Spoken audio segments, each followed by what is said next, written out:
নমস্কার, সবাইকে শারদীয়ার শুভেচ্ছা জানিয়ে আমরা শুরু করছি আজকের এই অনুষ্ঠান আজকাল পরশু। আজকাল পরশুর আজকের অনুষ্ঠান জ্যোতিষতন্ত্রে তন্ত্রোক্ত গণেশাধিকার রাজশ্রীর অনুষ্ঠান। অনেক অনেক স্বাগত রাজশ্রীকে। সিদ্ধিদাতা গণেশকে প্রণাম করে শুরু করছি। আমরা জানি উৎসবের আনন্দ চারিদিকে চলছে, আমরা আনন্দে আত্মহারা হয়ে যাচ্ছি, কিন্তু এই আনন্দ যখন শেষ হয়ে যাবে আমাদের কষ্টগুলো আবার সামনে এসে দাঁড়াবে।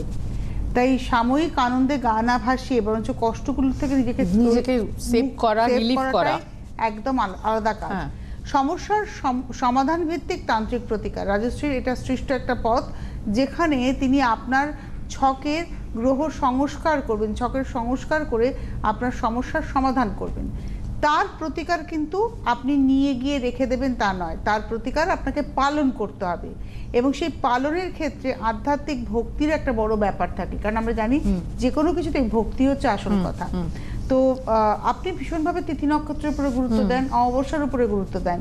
তো এই যে আগামী 20 অক্টোবর সোমবার আমরা জানি দীপান্বিতা অমাবস্যা, তো তন্ত্রের অধিষ্ঠাত্রী দেবী হচ্ছেন কালী। তো কালীতন্ত্রের শ্রেষ্ঠ তিথি দীপান্বিতা অমাবস্যা। তো এই অমাবস্যা, এই মহানিশা সম্পর্কে যদি আপনি একটু কিছু বলেন। দেখুন, কালী শব্দে কালং লিয়তে ইতি কালী, অর্থাৎ কালকে যিনি জয় করেছেন তিনিই কালী। কাল শব্দে যা গতি, যা কিছু চলছে তাকে যিনি জয় করিয়ে পরম ব্রহ্মপদে প্রতিষ্ঠিত করান তিনিই হচ্ছেন মা কালী। মহানির্বাণ তন্ত্রের কথায় কালী শব্দের অর্থ সর্বপ্রাণীকে কলন বা গ্রাস করেন যিনি, তিনি হচ্ছেন মহাকাল। মহাকালকে কলন বা গ্রাস করেন যিনি, তিনিই হচ্ছেন মা কালী।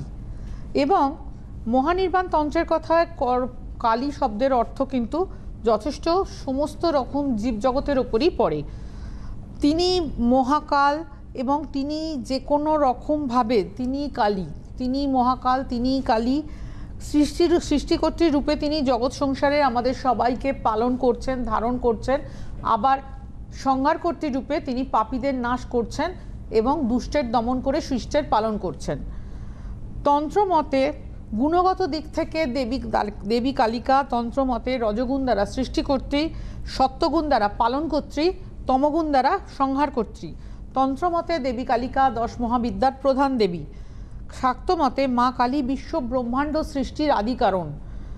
কালী কোথাও শ্যামা, কোথাও মহাকালী, কোথাও গুহ্যকালী, কোথাও তিনি দক্ষিণাকালী, কোথাও তিনি শ্মশানকালী, কোথাও তিনি গুহ্যকালী, কোথাও আদ্যাকালী, কোথাও ভদ্রকালী, কোথাও সিদ্ধকালী, কোথাও চামুণ্ডাকালী।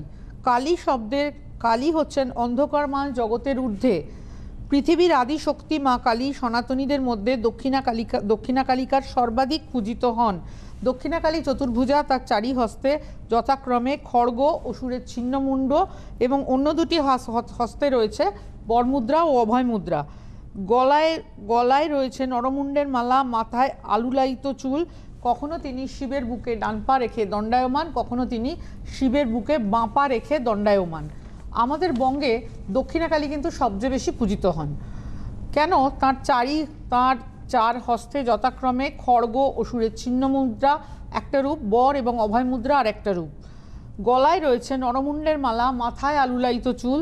যখন তিনি শিবের বুকে ডান পা এগিয়ে রেখে চলেন তখন তিনি দক্ষিণাকালী, আর যখন তিনি বাঁ পা এগিয়ে রাখেন তখন তিনি হচ্ছেন বামাকালী। তন্ত্র বলতে আমরা বুঝি, তন্ত্র শব্দের অর্থ হলো তনু বা দেহ। তন থেকে আসছে তনু বা দেহ। তন্ত্র বলতে আমরা বুঝি তন মানে হলো তনু বা দেহ, এবং এর মানে হলো একে রক্ষা করা। তন্ত্র মানে অ্যাকচুয়ালি যার মাধ্যমে সব কিছুর মাধ্যমে, সকল কিছুর মাধ্যমে আমরা সেখান থেকে রক্ষা পেতে পারি, তিনিই হচ্ছেন মা কালী। শাস্ত্রমতে শব্দ হলো ব্রহ্ম আর মন্ত্র হলো শব্দের সমষ্টি, অর্থাৎ ব্রহ্মের সমষ্টি।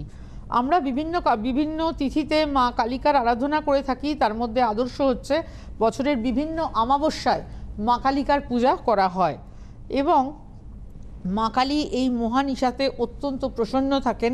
এই তিথির জন্য সাধক, গৃহী, যোগী প্রত্যেকে অপেক্ষা করে থাকেন এই তিথির জন্য, এবং এই তিথিকে কাজে লাগিয়ে নিজের মনস্কামনা পূরণ করার জন্য। যেমন আমি যেটা বলবো, সাধকের যেটা মনস্কামনা, গৃহীর সেটা মনস্কামনা নয়। যখন একজন সাধক মনস্কামনা জানাচ্ছেন তখন তিনি তার সাধন স্তরে আরও উচ্চ স্তরে যাওয়ার জন্য মনস্কামনা জানাচ্ছেন। একজন সাধারণ মানুষ, একজন গার্হস্থ্য মানুষ, তিনি চাইছেন কি যে তার সংসারটা সুখের থাকুক, তিনি সেইভাবে তার মনস্কামনা জানাচ্ছেন। আবার অনেক সময় এটাও হয় তমগুণ দ্বারা তিনি কিন্তু অনেক সময় এমন অনেকে যে খুব দুষ্ট বা যে যার কাছ থেকে প্রচুর মানে দেখা যাচ্ছে যে খুব ধ্বংসাত্মক, সরি, তো সেইখানে কিন্তু তিনি যথেষ্ট পরিমাণে তিনি মানে তার 3টি রূপ, সেটা হচ্ছে সৃষ্টি এবং লয় এবং হর, 3টে রূপ আছে। মা কালিকার আমরা বিভিন্ন তিথিতে মা কালিকার আরাধনা করে থাকি। তার মধ্যে আদর্শ হচ্ছে বছরের বিভিন্ন অমাবস্যার মহাতিথি, এবং এর মধ্যেও আমরা একটা সামনে যে অমাবস্যাটি পাচ্ছি সেটাও অত্যন্ত গুরুত্বপূর্ণ অমাবস্যা, এবং এই গুরুত্বপূর্ণ মহানিশাকে অমাবস্যাকে কাজে লাগিয়ে অনেক অসাধ্য সাধন করা সম্ভব। তো এই যে সামনে দীপান্বিতা অমাবস্যা আসছে, মা কালী এবং কালীতন্ত্র নিয়ে আপনি কথা বলছিলেন যে মা কালী তার রূপ এবং কালীতন্ত্রের কি ভূমিকা। কালী পুজোর মানেই হচ্ছে আমরা জানি একটা মানে অসম্ভব শক্তির দিকে আমাদের এগিয়ে যাওয়া।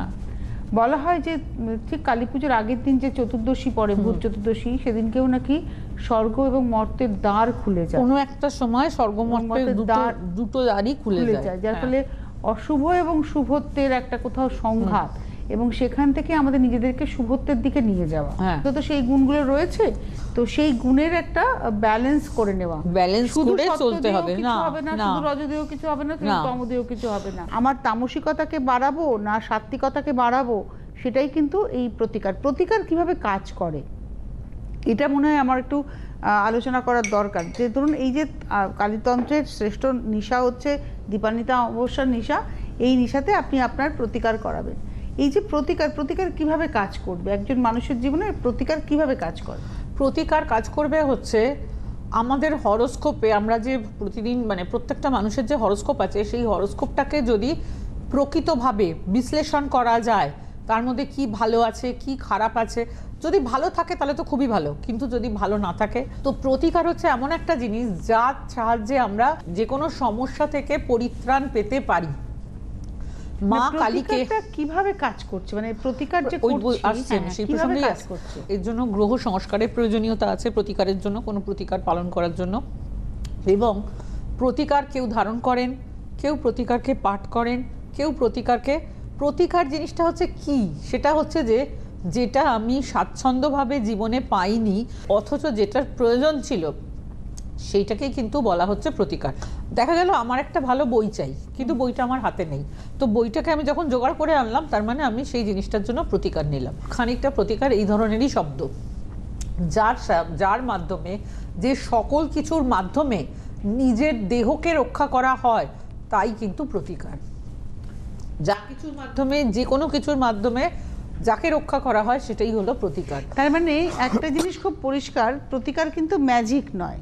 মানে আপনাদের মনে হচ্ছে আমি আসবো রাজশ্রীর কাছে এবং প্রতিকার নেব, নিয়ে আমি যেটা পাচ্ছি না, ধরুন সাপোজ আপনার রোজগার হচ্ছে 1000 টাকা, আপনি ভাবছেন প্রতিকার নিয়ে আপনি 1 লাখ টাকা রোজগার করবেন, তা কিন্তু হবে না। আপনার 1000 টাকা আপনি 10,000 টাকা করতে পারেন, 10,000 টাকা আপনি 50,000 টাকা করতে পারেন, কিন্তু 1000 টাকাকে 1 লাখ টাকা করতে পারবেন না। প্রতিকার ম্যাজিক নয়। তাহলে সব জ্যোতিষী ম্যাজিক করে নিজেরাই আগে সবার আগে ধনী হয়ে যেতে পারতো। প্রতিকার একটা প্রসেস, সেই প্রসেসটা কি? সেই প্রসেসটা হচ্ছে আপনার ভেতরের যে কালিমা রয়েছে সেটাকে দূর করা, এবং আপনার চারপাশের যে অরাটা রয়েছে, আমরা যে প্রত্যেকের না একটা অরা রয়েছে, ওর একটা মানে রাজশ্রী বসে আছেন তার একটা অরা রয়েছে, আমার একটা অরা রয়েছে, যে ভাই ক্যামেরায় রয়েছেন তার একটা অরা রয়েছে, প্রত্যেকের একটা অরা রয়েছে। একটা এই অরাটা কিন্তু আপনারা খালি চোখে আমরা দেখতে পাই না, মনীষীদের ক্ষেত্রে অনেক সময় দেখা যায়, যে মনীষীদের ক্ষেত্রে কখনো কখনো দেখা যায় যে তারা যখন আসেন একটা অসম্ভব ছটা, মানে সেই ছটা কিন্তু চারপাশে গিরি করে ঘোরা বলয় নয়, আপনার ফিল হবে যে ফিলিংস, ওটা এক ধরনের ফিলিংস, আলোটা ঝলমল করে উঠলো, এইটা হচ্ছে গুড অরা। তো আপনার প্রতিকার আপনার অরাটাকে ক্লিন করবে, করে আপনার মধ্যে এই গুড অরাটার ব্যালেন্স করবে। এবং প্রতিকার যত বেশি আপনি পালন করবেন, দেখবেন যারা পুজো আচ্চার মধ্যে থাকেন, সাত্ত্বিকভাবে পুজো আচ্চা করেন, তারা কিন্তু ভীষণভাবে একটা গ্ল্যামারাস থাকেন। কারণটা কিন্তু আর কিছুই নয়, ওই তাদের অরাটা ভীষণ ক্লিন। তো যারা চাইছেন এই অমানিশাকে কাজে লাগাতে, কালীতন্ত্রের এই শ্রেষ্ঠ তিথিকে কাজে লাগাতে, তারা কিন্তু এখন থেকে যোগাযোগ করুন, কারণ রাজশ্রীর কালী পুজোর আগে বেশ কিছু চেম্বার আছে, যেমন আমি একটু বলে দিই। চেম্বার রয়েছে হচ্ছে 7 তারিখ মঙ্গলবার গড়িয়াহাট ভাগ্যচক্র, 8 তারিখ বুধবার শ্যামবাজার জুপিটার, 9 তারিখ বৃহস্পতিবার দিন অনলাইন চেম্বার, তার পরবর্তী 10 তারিখ শুক্রবার খড়গপুর, 12 তারিখ রবিবার দিন উত্তরবঙ্গের শিলিগুড়িতে চেম্বার রয়েছে, 13 তারিখ সোমবার ব্যারাকপুর, 14-15 যথাক্রমে গড়িয়াহাট ভাগ্যচক্র এবং শ্যামবাজার জুপিটার। তার পরবর্তী 17 তারিখ 17ই অক্টোবর পাচ্ছেন বর্ধমান, 18ই অক্টোবর পাবেন দুর্গাপুর, 19শে অক্টোবর পাবেন আসানসোল। এই হচ্ছে 20 তারিখের আগে, অর্থাৎ 20 অক্টোবর কালী পুজোর আগে রাজশ্রীর চেম্বার। অর্থাৎ আপনারা শিলিগুড়ি পাচ্ছেন, খড়গপুর পাচ্ছেন, বর্ধমান, দুর্গাপুর, আসানসোল পাচ্ছেন, ব্যারাকপুর পাচ্ছেন, শ্যামবাজার এবং গড়িয়াহাট পাচ্ছেন। এই হচ্ছে চেম্বার এবং প্রতি বৃহস্পতিবার অনলাইন, 9 তারিখে অনলাইন রয়েছে, অনলাইনটা প্রতি বৃহস্পতিবার। এবং যেখানে যেখানে চেম্বার নেই বা যেখানে যেখানে আপনারা যেতে পাচ্ছেন না, সেখানকার মানুষেরা কিন্তু অনলাইনে আপনারা যোগাযোগ করতে পারেন, এবং সেটা ভারতবর্ষের যে কোনো প্রান্ত থেকে অনলাইনে যোগাযোগ করতে পারেন। অনলাইনও কিন্তু খুব কমফোর্টেবল, আপনারা অনলাইনে যোগাযোগ করবেন, ভিডিও কলের মাধ্যমে আপনাকে রাজশ্রী দেখতে পাবেন, আপনিও রাজশ্রীকে দেখতে পাবেন, আপনার ছক রাজশ্রী বিশ্লেষণ করবেন, প্রয়োজনীয় প্রতিকার রাজশ্রী বলে দেবেন, আপনি রাজি থাকলে আপনার কাছে প্রতিকার প্রস্তুত হয়ে চলে যাবে। রাজশ্রীর প্রতিকার কিন্তু প্রস্তুত করতে হয়। আপনার প্রতিকার, এই যে আমি একটা কথা বলবো যে আপনার প্রতিকারের ক্ষেত্রে আপনি তিথি নক্ষত্রকে এত ভূমিকা দেন কেন, এত গুরুত্ব দেন এত কেন ভূমিকা দিই বা এত কেন গুরুত্ব দিই, তার কারণটা হচ্ছে প্রতিকার হচ্ছে এমন একটা দিন যে দিনটা অন্য দিন অপেক্ষা অনেক বেশি পাওয়ারফুল দিন, এবং সেই পাওয়ারফুলনেসটাকে প্রতিকারটা করেন যে দিনে, অমাবস্যার দিনে সাধারণত ম্যাক্সিমাম টাইমই হয় অমাবস্যা, দৈবাত কখনো হয়তো অন্য কোনো তিথি পড়তে পারে। তো এবারে আমি যে কথাটা বলবো, যে যখন কেউ কোনো পুজো করছেন, কোনো কিছু করতে চাচ্ছেন, তখন যে শুরুটা করছেন, পুজো করছেন, কি উদ্দেশ্যে পুজো করছেন, কেন করছেন, সমস্ত জিনিসটাই কিন্তু প্রতিকারের মধ্যে থাকে। প্রতিকার এমন একটা জিনিস, যদি সঠিক প্রতিকার আপনার সঙ্গে থাকে, জীবনে আপনি কিন্তু অনেক দুঃখ, কষ্ট, সমস্যা থেকে রক্ষা পেতে পারবেন। বহু সময় আমি দেখেছি যে অনেক কিছু, অনেক হয়তো আমি অনেক সময় আমার কিছু ক্লায়েন্টও আমার কাছে এসে বলেছে যে কথাগুলো, যে তারা প্রচণ্ড রকমভাবে খেটেছে, পরিশ্রম করেছে এই গ্রহ সংস্কারের জন্যই, এবং এই খাটা বা এই পরিশ্রম করার যে ফলটা, সেই ফলটাও কিন্তু তারা লাভ করেছে, লাভ করে যথেষ্ট ভালো আছে। তো এই সময়টা সত্যি কথা বলতে কি, এই যে বর্তমান যে সময়ের ভেতর দিয়ে আমরা যাচ্ছি, এই সময়টা হচ্ছে, এই সময়টা অত্যন্ত ভালো সময়, এবং এই সময়কে কাজে লাগিয়ে অনেক অসাধ্য সাধন করা যায়। দীপান্বিতা অমাবস্যা হচ্ছে মা কালীর অমাবস্যা। দেখুন অমাবস্যা সবই মা কালীর, তবুও দীপান্বিতা অমাবস্যা হচ্ছে এই সামনে যে অমাবস্যাটি রয়েছে, এটা অত্যন্ত পাওয়ারফুল অমাবস্যা, এবং এই দীপান্বিতা অমাবস্যাকে কাজে লাগিয়ে আপনার জীবনের যা কিছু অসন্তুষ্টি, যা কিছু অসন্তোষ, যা কিছু অপ্রাপ্তি, যা আপনি অনেক চেষ্টা করেও পাচ্ছেন না, সঠিক পথে যদি সেটাকে কাজে লাগানো যায়, তাহলে অবশ্যই আপনি যা আপনার অসন্তুষ্টি, যা আপনি পাচ্ছেন না, যেখানে আপনার মনে হচ্ছে আমার মনের ইচ্ছা ফুলফিল হচ্ছে না, সেটা একদম হওয়া সম্ভব। তবে তার জন্য নির্দিষ্ট প্রসেস আছে, এবং সেই প্রসেস ধরেই এগোতে হবে। একদমই। আমি এবার একটু আরেকবার বলে দেবো, যারা অনুষ্ঠান দেখছেন, আপনারা যারা আসতে চাইছেন রাজশ্রীর কাছে চেম্বারে, তারা চেম্বার বুকিং নাম্বার দেখুন স্ক্রিনে যাচ্ছে, 9830693535, 9830693535, এই নাম্বারে যোগাযোগ করুন। 9830693579-এও যোগাযোগ করতে পারবেন। আর অনলাইনে যারা দেখাতে চাইছেন রাজশ্রীকে, তারা অনলাইনের জন্য যোগাযোগ করুন 9330789557, 9307 এটা হচ্ছে অনলাইন চেম্বার বুকিং নাম্বার। আবারও বলে দেবো, আপনারা তো জানেন পুজো উপলক্ষে তো চেম্বার বন্ধ থাকে, 6ই অক্টোবর পর্যন্ত চেম্বার বন্ধ থাকে, এবং আগামী 7 তারিখ 7ই অক্টোবর মঙ্গলবার গড়িয়াহাট ভাগ্যচক্র থেকে চেম্বার শুরু হচ্ছে। 7 তারিখ গড়িয়াহাট ভাগ্যচক্র, 8 তারিখ পাচ্ছেন শ্যামবাজার জুপিটার, 9 তারিখ বৃহস্পতিবার দিন অনলাইন চেম্বার।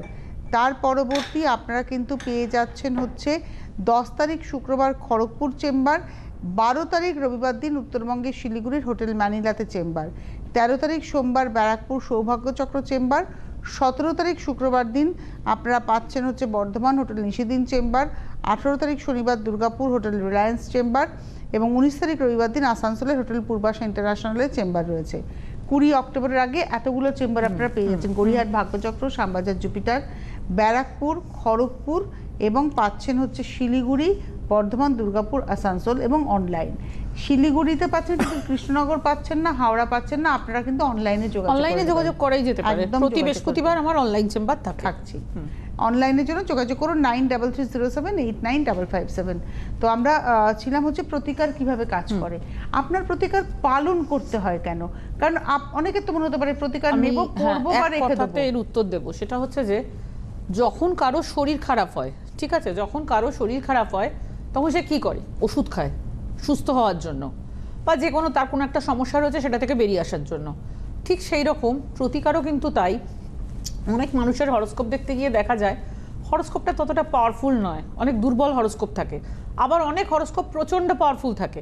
তো এই যে কোনোটা খুব পাওয়ারফুল, কোনোটা মধ্যম, কোনোটা দুর্বল, এই যে ব্যাপারগুলো, ঠিক সেইগুলোর জন্যই কিন্তু প্রতিকারের ব্যবস্থা। যার হরোস্কোপে প্রবল শক্তিশালী যোগ আছে তার কিন্তু অত প্রতিকার নেওয়ার প্রয়োজনীয়তা পড়ে না।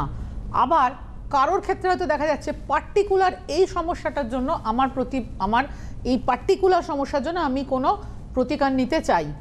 আবার কারো কাছে প্রতিকার নেওয়াটা হচ্ছে একটা এমন বিষয় যাতে আমি যে পর্যায়ে ছিলাম সেই পর্যায়ে থেকে আরও উন্নততর স্তরে আমি উত্তীর্ণ হতে পারি, এটাও কিন্তু রয়েছে হরোস্কোপে, সবই থাকে। তো প্রতিকার হচ্ছে এক ধরনের জিনিস যার সাহায্যে আপনি যেখানে যে মুহূর্তে এই মুহূর্তে দাঁড়িয়ে আছেন সেখান থেকে আপনি আরও বেটার স্থলে পৌঁছতে পারবেন এবং বেটারভাবে আপনি আপনার সমস্যাটাকে গুছিয়ে তুলে নতুনভাবে ভালোভাবে জীবনটাকে স্টার্ট করতে পারবেন বা শুরু করতে পারবেন, বা যে কোনো কাজে আপনি হাত দিচ্ছেন সেই কাজটা যেন শুভ হয় সেটাও করতে পারবেন। তার প্রতিকার এই কারণেই পালন করা, মানে আপনার প্রতিকার ভিসি না না না, মানে এলাম কিনে নিয়ে গেলাম এরকম ব্যাপার নয়। অধিকাংশ ক্ষেত্রে মানুষের মনে হতেই পারে আমি দেখাতে যাচ্ছি আজকে আমি প্রতিকার হাতে পেয়ে যাব। আপনার প্রতিকার প্রস্তুত করতে হয়, সমস্যা ভিত্তিক প্রতিকারের প্রস্তুত হয় একেবারে। তো এই যে সিটিভিএনে আমরা দেখি যারা ফোন করেন প্রত্যেকেই জানান যে কেউ না কেউ এসেছিলেন বা তাদের আত্মীয় স্বজন কেউ এসেছিলেন, উপকৃত হয়েছেন বলে তিনি আজকে ফোন করছেন। তো এর পিছনের কারণটা কি প্রতিকারেরই একটা বড় ভূমিকা? দেখুন, আমি একটা কথা বলি যেটা আমার ক্ষেত্রে হয়, আমি আমার নিজের কথাই বলছি, সেটা হচ্ছে যে প্রচুর রেফারেন্স ক্লায়েন্ট বলতে কেউ হয়তো কখনো দেখিয়ে তার ভালো লেগেছে, সে হয়তো আবার অন্য কাউকে বলেছেন। এই রেফারেন্স ক্লায়েন্টের সংখ্যাটা কিন্তু অনেক বেশি থাকে আমার কাছে, অনেক বেশি থাকে। এবং সেই ক্লায়েন্টরা, আমি একটা অদ্ভুত জিনিস দেখেছি, তাদের পরিচিত কেউ যদি কোনো সমস্যায় পড়ে তারা কিন্তু তাকেই নিয়ে আসছে সঙ্গে করে, যে আপনি চলো রাজশ্রীদির কাছে চলো। একদমই তাই। তাহলে এই কালীতন্ত্রের শ্রেষ্ঠ তিথি হচ্ছে দীপান্বিতা অমাবস্যা, অর্থাৎ এই কালী পুজোর অমাবস্যার রাতটাকে সাধারণ মানুষ কাজে লাগাতেই পারবে। কি কি ধরনের সমস্যার ক্ষেত্রে এই কালী পুজোর অমাবস্যা বা দীপান্বিতা অমাবস্যা ভীষণভাবে কাজ করে? দীপান্বিতা অমাবস্যা সব কিছুর জন্য কাজ করতে পারে। দীপান্বিতা অমাবস্যা অত্যন্ত পাওয়ারফুল অমাবস্যা হওয়ার জন্য এটি সর্বক্ষেত্রেই কাজে লাগতে পারে। যেমন যে কোনো জিনিস, কোনো একটা দেখা যাচ্ছে দীর্ঘদিন ধরে আপনি একটা চাকরির চেষ্টা করছেন এবং আপনি তার জন্য যথেষ্ট যোগ্য প্রার্থীও, কিন্তু কোনোভাবেই আপনার চাকরিটা কিন্তু ম্যাচিওর করছে না। তো এই যে আপনি চাকরিটার জন্য যোগ্য তবুও চাকরিটা আপনার ম্যাচিওর করছে না, কোনোভাবেই আপনি একটা ভালো জায়গায় অর্থনৈতিকভাবে ফাইন্যান্সিয়ালি একটা ভালো জায়গায় পৌঁছতে পারছেন না, এই সব কিছুর জন্য কিন্তু আমি আপনাদের বলবো দীপান্বিতা অমাবস্যার রাতকে কাজে লাগান। এই মহা নিশাতে অসাধ্য সাধন হওয়া সম্ভব। অসাধ্য সাধন হওয়া সম্ভব, মানে যে কোনো সমস্যা, ধরুন শত্রুতা, যে কোনো ধরনের সমস্যা, মানে আমি পার্টিকুলার একটা বলছি না, শত্রুতা একটা সমস্যা হতে পারে, পড়াশোনা না করতে চাওয়া একটা সমস্যা হতে পারে। শত্রুতা নিয়ে কথা বলতে চাইছি রাজশ্রী, শত্রুতা কিন্তু মারাত্মক সমস্যা। মানে আমি যদি শত্রুকে চিনি একরকম, অনেক সময় দেখা যায় শত্রু আমার ঘরেই রয়েছে কিন্তু আমি চিনতে পারছি না, এবং সে পিছনে কিন্তু মানে কলকাটি নাড়ছে। তো এই ধরনের সমস্যার ক্ষেত্রে প্রতিকার সম্ভব। যদি শত্রুকে লোকেট করা যায় যে এ মেন শত্রু, তাহলে অবশ্যই গ্রহ প্রতিকার করা সম্ভব। আর যদি লোকেট না করা গেলেও তাকে ঠিকই ধরা, মানে তাকে কোনো একটা সময় এসে সেই শত্রুকেও ধরা দিতে হবে, কিন্তু সেটা একটা সময় সাপেক্ষ, টাইম টেকিং। তার জন্য কি প্রতিকার আছে? তার জন্যও প্রতিকার আছে। হয়তো প্রথমে আমি এরকম অনেক ঘটনা আমাকে চেম্বারেও অনেকে বলেছেন যে প্রথম কারোর সঙ্গে একটা দেখা হলো, কথা হলো, মিশলো, খুব ভালো লাগলো, ভীষণ ভালো লাগলো, তারপরে যেন মনে হচ্ছে দুজনে সেই হরিহর আত্মা, কিন্তু পরে আবার বোঝা গেল যে না, এটা কিন্তু যা দেখে মনে হয়েছিল তা নয়, ভেতরে অনেক জটিলতা কুটিলতাও রয়েছে। মানে একটা ট্র্যাপ ছিল, ওটা একটা ট্র্যাপই ছিল, সেখান থেকে বার করে আনা যায়। এইবার ধরুন সম্পর্ক মানে আপনার কাছে তো অনেক রকমের মানুষ আছে, ধরুন একটা কেউ অনৈতিক সম্পর্কে জড়িয়ে পড়েছেন, বা বাবা মা অনভিপ্রেত সম্পর্কে জড়িয়ে পড়া, বাবা মা দেখছেন সন্তানের কেরিয়ার ড্যামেজ হয়ে যাচ্ছে এই সম্পর্কটা থাকলে পরে, বা অনেক সময় হয় না যে মেয়েটি যে স্ট্রাকচারে সেই তুলনায় ছেলেটি একটু অন্যরকম, বাবা মা চাইছেন না, তো এক্ষেত্রে কি সম্পর্ক থেকে বের করে আনা যায়? বের করে আনা যায়, একদমই বের করে আনা যায়। আমি একটা কথা বলবো, আমি যতদিন ধরে অ্যাস্ট্রোলজি করছি তার মধ্যে আমাদের যে তন্ত্রের যে ষট কর্ম আছে, ষট কর্মের মধ্যে অন্যতম কর্ম হচ্ছে বিদ্বেষণ কর্ম। বিদ্বেষণ কর্মটা কি? দুজনের সঙ্গে দুজনের ঝামেলা লাগানো, মানে দুই ব্যক্তির মধ্যে ঝামেলা লাগানো। এই কাজটাও কিন্তু ভীষণভাবে দীপান্বিতা অমাবস্যায় করা যায়। আপনি হয়তো ধরতে পারছেন যে আপনার ধরুন আপনার সন্তান যার সঙ্গে মিশছে, আপনি বুঝতে পারছেন সে সন্তানের সঙ্গে মেশার উপযুক্ত নয়, বা এই ছেলেটির সঙ্গ বা এই মেয়েটির সঙ্গ আমার সন্তানের জন্য ভালো হচ্ছে না, এটা আপনি বুঝতে পারছেন, কিন্তু আপনার সন্তান বুঝতে পারছে না। সেক্ষেত্রেও কিন্তু সেই সম্পর্ক থেকে, যে সম্পর্ক থেকে আপনার মনে হচ্ছে যে সম্পর্কটা খারাপের জায়গায় যাচ্ছে, সেখান থেকেও কিন্তু আপনি তাকে বের করে আনতে পারবেন নির্দিষ্ট প্রসেসের মাধ্যমে। নির্দিষ্ট প্রসেসের মাধ্যমে যে যাই করুক না কেন, তাকে কিন্তু তার নিজের জায়গায় যথেষ্ট ভালোভাবে ফিরিয়ে আনার জায়গা আছে। অবশ্যই সকলে মিলে ভালো থাকতে হবে। এবং আরেকটা কথা হচ্ছে ধারণ করতে চাইবেন অনেকেই, না এটা কোনো সমস্যা নয়। ধারণ যদি সে নাও করতে চায়, তার মা বা বাবা বা কোনো স্বামী স্ত্রী কোনো শুভাকাঙ্ক্ষী, মানে যে তার শুভাকাঙ্ক্ষী, সে যদি পালন করে তাহলেও চলবে, কিন্তু তাকে বলতে হবে আমি অমুক গোত্রের অমুক, আমার অমুকের জন্য এই কাজটা করছি। হ্যাঁ, মানে ধরুন আমার সন্তানের রাগ প্রচন্ড বেশি, আমি তার রাগ কমানোর জন্য তাকে তো কিছু পড়াতে পারবো না, পড়বে না, কিচ্ছু পড়বে না, ছুঁড়ে ফেলে দেবে। তার ক্ষেত্রে মা বাবা করবেন কি? নিজেরা পড়বেন না? নিজেরা চাইলে কেউ পড়তেও পারেন, যদি পড়ার দরকার না হয় তাহলে শুধু কাজটা করলেও হবে, তাদের কিছু পড়তে হলো না, বাট তারা কাজটা করে গেল। যে কাজটা আমি তাদের দেব সেই কাজটা তারা ঠিকমতো পালন করলো, তাহলেও সম্ভব হয়। একাধিক প্রসেস আছে, সেটা ডিপেন্ড করে কার কি সমস্যা তার উপরে। হ্যাঁ, তো এই সামনে যে কালী তন্ত্রের শ্রেষ্ঠ নিশা আসছে, মহানিশা, দীপান্বিতা অমাবস্যা নিশা, সেই নিশাকে আপনারা কাজে লাগাতে পারলে আপনারা জীবনটাকে ঘুরিয়ে ফেলতে পারবেন। হতে পারে এই দুর্গাপুজো, এই কালী পুজো আপনার ভালো যাচ্ছে না বা ভালো গেল না, সামনের বছরের দুর্গাপুজো বা কালী পুজো আপনার ভীষণ ভালো যাবে যদি আপনি প্রতিকার প্রতিবিধান করেন। বিশেষ করে যাদের বিবাহ, এরপরে তো বিবাহের আয়োজন চলবে, এরপরে বিয়ের মরশুম শুরু হবে, এটা নিয়েও আলোচনা হবে বিয়ের মরশুম। কেননা বিয়ের সময় অনেকেই হয় কি প্রচুর খরচা করে বিয়ে হয়, তারপরে দেখা গেল সেই বিয়ে সুখের হলো না, দুদিন পরেই, মানে 2 মাস 2.5 মাসের মধ্যে মেয়ের বাড়ি ছেলের বাড়ি তাদের মুখ দেখা থেকে বন্ধ, 98 কেস করে দিল, শ্বশুর শাশুড়ি ভয়ে ব্যস্ত, কয়বার জেলে নিয়ে যাবে, মানে একটা বিধিকিচ্ছিরি অবস্থা। তো এই বিধিকিচ্ছিরি অবস্থাটা কিন্তু আমরা ঠেকাতে পারি বিয়ের আগেই। যদি বিয়ের আগে সঠিক গ্রহ প্রতিকার, সঠিকভাবে জটক বিচার যদি করে নেওয়া যায়, তখনই জেনে যাওয়া যাবে যে না এই বিয়েটা ঠিক হবে না, এখান থেকে সরে যান, বা এই বিয়েটা করতে গেলে এই প্রতিকারটা করে বিয়ে করেন। অনেক সময় এটাও হয়, এটা খুব ভালো কথা বলেছেন, যে ধরুন তারা চাইছে বিয়ে করতে, ঠিক আছে, সেক্ষেত্রে দেখতে হবে যে সত্যি বিয়েটা টিকবে তো, আর যদি মনে হয় যে হ্যাঁ এটাকে টেকানো যাবে গ্রহ সংস্কারের মাধ্যমে, সেটাও কিন্তু করা যায়। আমাদের হাতে একদমই প্রায় সময় নেই, তাহলে একটাই কথা হচ্ছে যে এই 2025-এর 20 অক্টোবর কালী পুজো, এবং ঠিক সেই দিনে রয়েছে হচ্ছে অমাবস্যা। এবারের অমাবস্যা সম্ভবত দুপুরের পর বিকেলের থেকে লাগছে, তার আগের দিন হচ্ছে ভূত চতুর্দশী, সেই দিনটাও ভীষণ গুরুত্বপূর্ণ। আপনারা চাইলে যোগাযোগ করুন 9830693535, 9830693579-এ ফোন করে কথা বলুন, এবং অবশ্যই 9330789557-ও আপনারা কিন্তু ফোন করে নিতে পারেন। আজকে হাতে সময় নেই, বিদায় নেবার পালা। রাজশ্রীকে পেয়ে যাচ্ছেন আগামী 7 তারিখ থেকে। 7 তারিখ গড়িয়ার ভাগ্যচক্র, 8 তারিখ হচ্ছে শ্যামবাজার জুপিটার, তার পরবর্তী আপনারা 9 তারিখে পেয়ে যাচ্ছেন হচ্ছে অনলাইন চেম্বার বৃহস্পতিবার, তার পরবর্তী 10 তারিখ শুক্রবার দিন খড়গপুরে চেম্বার, 12 তারিখ রবিবার দিন পাচ্ছেন হচ্ছে উত্তরবঙ্গের শিলিগুড়িতে, 13-14 যথাক্রমে 13 তারিখ পাবেন সোমবার ব্যারাকপুর, 14-15 পাবেন গড়িয়ার ভাগ্যচক্র এবং শ্যামবাজার জুপিটার, 17 তারিখ শুক্রবার দিন বর্ধমান, 18 তারিখ শনিবার দুর্গাপুরে, 19 তারিখ রবিবার দিন আসানসোল। এই হচ্ছে রাজশ্রীর চেম্বার। অনেক ধন্যবাদ রাজশ্রীকে, ধন্যবাদ আপনাদের, নমস্কার। নমস্কার। গণেশ সাধিকা রাজস্বী দে এখন আপনাদের হাতের নাগালে। ঘরে বসে লাইভ কলে রাজস্বীদের সুপরামর্শ এবং তার দেওয়া প্রতিকার পেতে অবশ্যই ফোন করুন এই নম্বরে 9830693509। পরিষেবা চার্জেবল।